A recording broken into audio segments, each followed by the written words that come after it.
Hi, it's Bill Herman again with the Entertainment Experience, and today I'm doing a video from an actual event, a corporate event here, which are kind of few and far between nowadays. I know we all know that, but we have a corporate event, and I'm the MC for an awards banquet, and then for a comedy show, and then of course dancing later to the DJ, right? But if you look around, many of us notice, that these rooms, look at how lavish these places are, and how much money they spend on what's going on, and how we look to our clients really matters.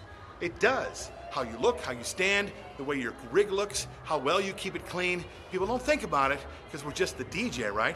Well, we've been saying we're just the DJ for years. So why do you do that, okay? Stop doing that yourself and other people will stop as well. But think about this, okay? There's a small problem in this room. Look at how beautiful this is. Look at these tables. Look at how well that they're put together. The beautiful flowers, the lace top tabletops. We've got the chair covers and the gold lame bows.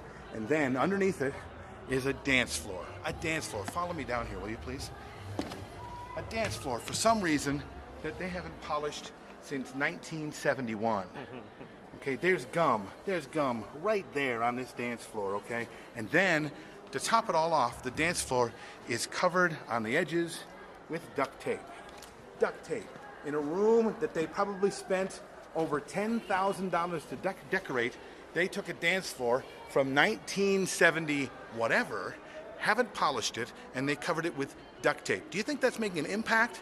And if so, what kind of an impact is it making on the facility? All this time and effort they put into the lighting and the design and the way it looks, and then they made this dance floor the way it is. Shameful. Now, how does your rig look? How much do you think your duct tape is actually covering? And how do you look because you put down duct tape, even black?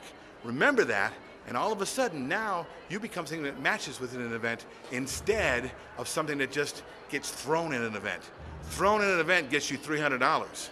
Matching an event starts at $3,000. I'm Bill Herman with the Entertainment Experience. See you at the next seminar.